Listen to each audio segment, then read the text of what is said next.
In this video, we are going to take another look at how the Deathwatch is doing in 9th edition. In the first part of the video, we will focus on the recent Metawatch article published on Warhammer Community that might just surprise you. In the second part of the video, we will then take a look at the Lone Star Open tournament featured in the article and how the Deathwatch players have been doing there. Then for the final part, I will offer my personal conclusions and a quick wrap up. Welcome to SwissHammer, your channel for modeling in Warhammer 40k. My name is Tammer and I will be guiding you through this video. For the longest time, Deathwatch struggled with top placements at tournaments and was generally seen as one of the weaker Space Marine options. This even earned them a bottom tier rating from a popular news site back in early April this year. While Deathwatch performed reasonably well at tournaments the following months, it took until mid-June and John Lennon himself picking up Deathwatch in order to score the first GT win at the Onslaught GT. I have covered these tournaments and the lists in more detail in previous videos, the link is in the description. In short, what this winning list stands out for are the 5 Dreadnoughts and multiple Proteus kill teams, with infantry bikers and the cheap shotguns, all of which ties well into the unique features of the Deathwatch. With this little introduction out of the way, let's have a look at the Metawatch article published end of July. The primary focus of the article is an interview with 2 tournament experts and how they see the competitive meta evolving. Sean Naden mainly discusses the Eldari perspective, but there are still some interesting snippets worth mentioning. One point he makes is that there is no longer just a need to plant the old style MSU like we commonly see with Space Marines or Drukhari, but also sisters loaded into durable transports and the infamous AdMech blobs. To directly quote him from the article, I believe that volume, both for shooting and close combat, is important in future lists. Some of that volume should contain strong AP to account for the defensive buffs that the Adeptus Mechanicus can apply to its infantry blobs. End of quote. This general input aside, where it gets truly interesting for us Deathwatch players is his top tier armies ranking. On rank 6, seemingly out of nowhere, we have the Deathwatch. Unfortunately though, there is no further direct reference being made. Space Marines are only briefly commented on, mostly regarding the old meta. It strikes me as a little odd because listing Deathwatch is by no means self-explanatory. If we look at the ranking, we have no-brainers like AdMech and Drukhari, and I dare saying that few people would argue against nominating the sisters, Mixed Eldari and Dark Angels, with the latter being commonly referred to as the Space Marine chapter with the strongest supplement. But Deathwatch, with their bottom tier reputation preceding them these past few months, I would certainly have inquired about that. The article then continues, and I directly quote once more.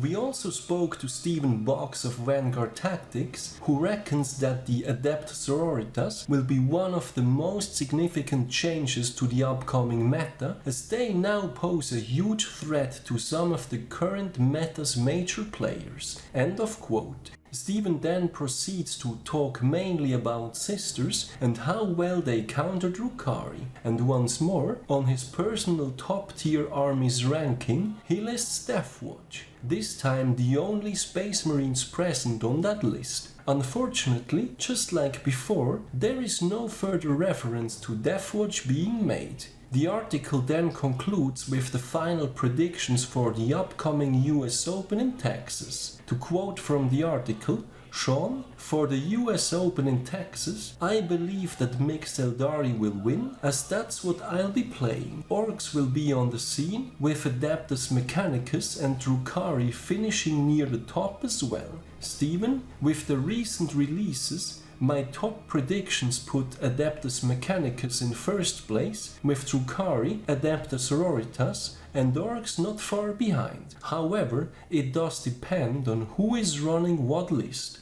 End of quote.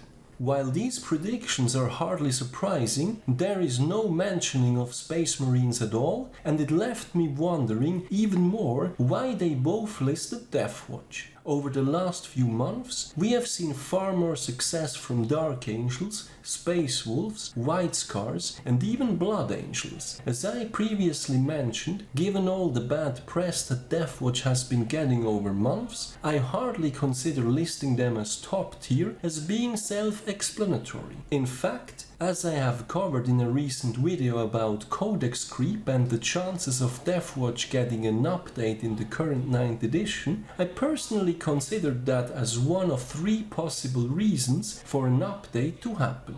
Then seemingly out of nowhere, we have this Metawatch article with 2 top tier rankings of Deathwatch without actually discussing it. Intriguing. In the article, they also mention the Lone Star Open Tournament and the success of the Sisters of Battle. So what's the deal with that tournament and how has the Deathwatch been doing? Let's have a look. The Lone Star Open Super Major took place late July and featured 165 players. Out of these, 42 played Space Marines, which is roughly 25%.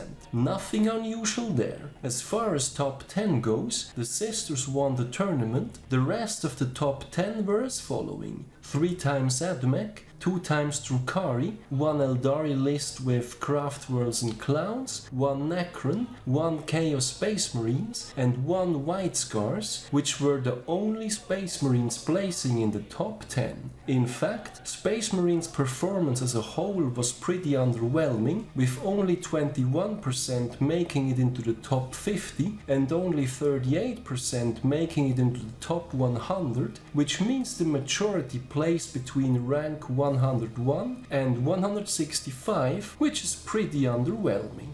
The Deathwatch had 3 players, which is roughly 1.8% of all players, so pretty much in line with what we have seen at previous tournaments. The 3 Deathwatch players present at the tournament ranked as following: rank 17 Jared Gomez, rank 41 Nelson Cruz, rank 74 John Ciufo. In fact, the rank 17 placement was the 3rd highest Space Marines placement, speaking volumes about just how poorly Space Marines did as a faction. All 3 Deathwatch players also made it into the top 100. Frequent visitors of this channel might be familiar with 2 of these players. Nelson Cruz scored a respectable rank 28 out of 172 players at the Dallas Open GT in late April, while John Ciufo managed a somewhat average placement at the recent SwissHammer 40k Open GT. I have covered these results in a previous video, the links are in the description. Without further delay, let's go through the 3 players' matchups and lists.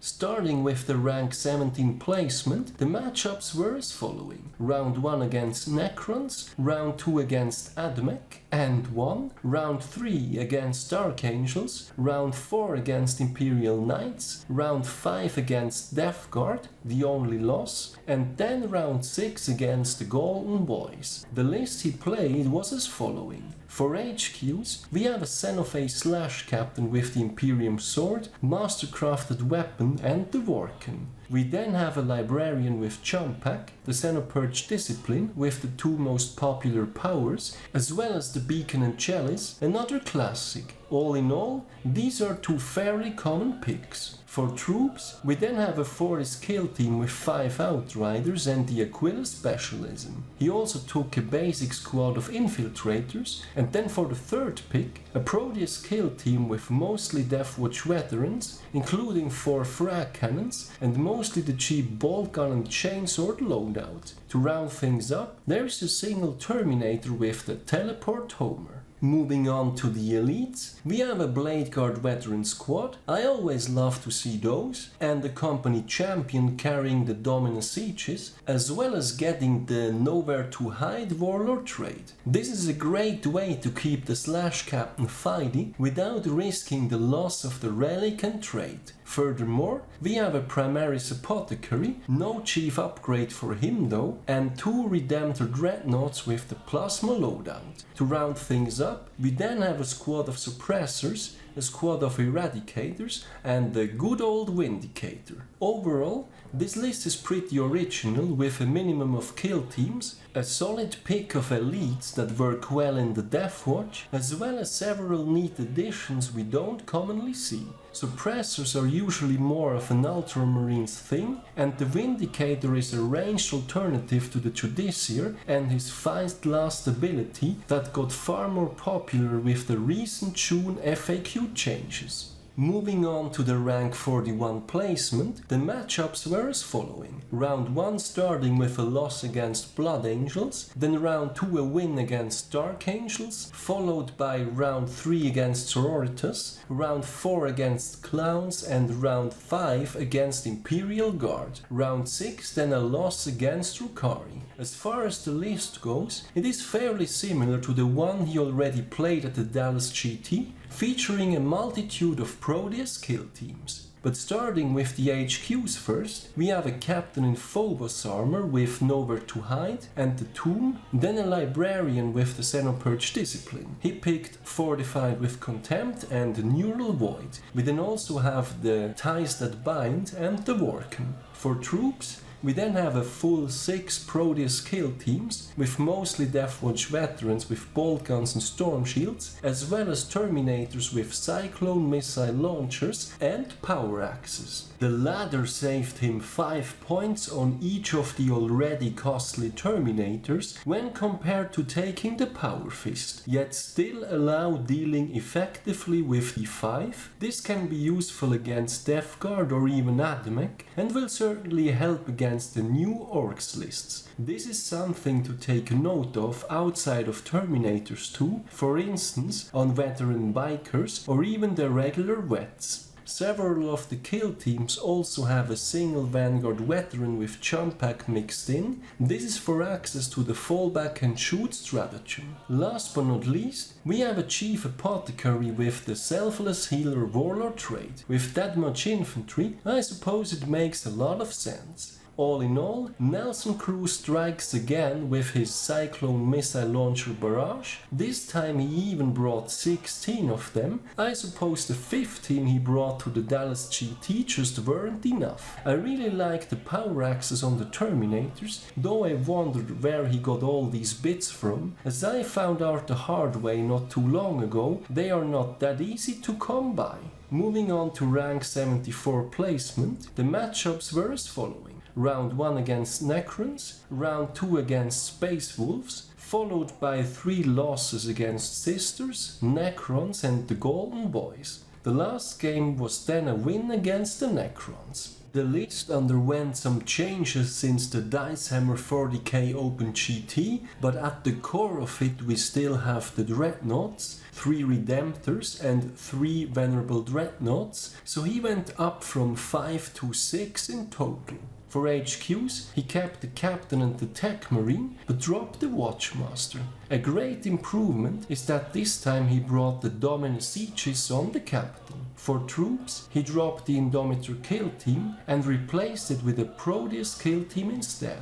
The kill team consists out of veterans with bolt guns and storm shields, and bolt guns and power swords. He kept the underwhelming assault intercessors, as well as the Forest kill team with 5 outriders. He then used the spare points to bring 2 squads of eliminators with sniper rifles. These are a fantastic option since the recent points drop. I have covered them in more detail in a previous video, the link is in the description. Overall, I still think that this list is underperforming due to several suboptimal choices, such as the Assault Intercessors and the Venerable Dreadnoughts. Just as I suggested in the previous video, I think he would do better with Relic Contenders, as well as the ever-performing 4 Outriders and the Sergeant Infantry Bikes combo. With that being said, he made a few solid improvements, such as the mentioned Dominant Sieges on the Captain or the Eliminator squads. All in all, what strikes me as interesting is that none of these 3 lists is using the popular 5 Dreadnoughts and Proteus kill teams with shotguns and infantry bikes combo that Jack Harpster and John Lennon played with great success, and that we've seen being copied in various tournaments shortly after. While the last placed list does have Dreadnoughts, it is nowhere near as optimized. In contrast, I do like how Jared Gomez tried to pull off something new and it worked out for him. What I would take away from this tournament are the obvious Dreadnoughts covered so many times already, the immense flexibility of the Proteus kill team, the very affordable Eliminator squad, power access to combat T5 units, and making good use of other well-performing Space Marine units such as Blade Guard veterans, Eradicators or even the Suppressors, though I still think the latter are so much better in an Ultramarines list. To wrap things up, in a recent Metawatch article published on Warhammer Community, 2 tournament experts have rated Deathwatch as top tier, even though they have not further commented on that choice, and neither have they mentioned Deathwatch as a possible candidate for winning the upcoming US Open in Texas. I suppose this unexpected nomination remains a mystery for now.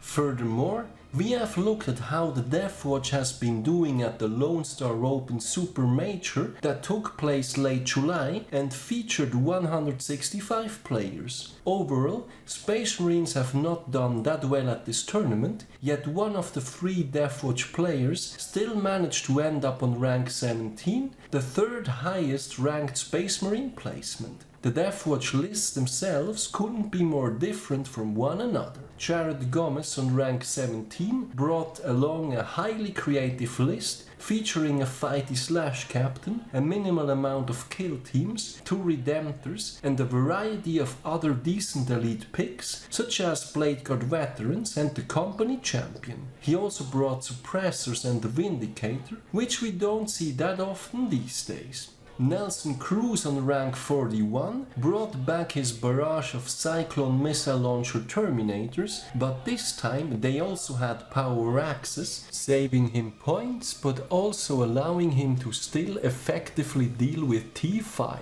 John Ciufo on rank 74 did a few tweaks to his 5 Dreadnoughts list, but I think that overall it remains too unpolished in order to score well. All in all, my key takeaways are of course the Dreadnoughts, the Eliminators, the immense flexibility of the Proteus kill team, power access, and last but not least, thinking out of the box at times and complementing the list with a decently performing Space Marine unit that does not necessarily fit into any of the kill teams. Jared Gomez has certainly managed to pull that off with great results. So that's it for the recent Metawatch article, the Lone Star Open tournament results and the current state of the Deathwatch in 9th edition. What do you guys think about our new top tier ranking and the lists played at the Super Major? Any changes you will be doing to your own lists based on that? Let me know in the comments. Finally, I would also like to mention that there is a SwissHammer Facebook page where I will be posting links to my videos as well as articles I find of interest. I do read a lot about the hobby, but not all of it will always end up as its own video. I look forward to seeing you there as well. I do also have a Patreon page. If you like my content, any additional support is greatly appreciated as it helps me invest into future videos. As always, thank you very much for watching, guys. Your continued support is greatly appreciated. I hope you have been enjoying this video. Give me a thumbs up if you did, and don't forget to to subscribe if you haven't done so already. Thanks again and see you next time.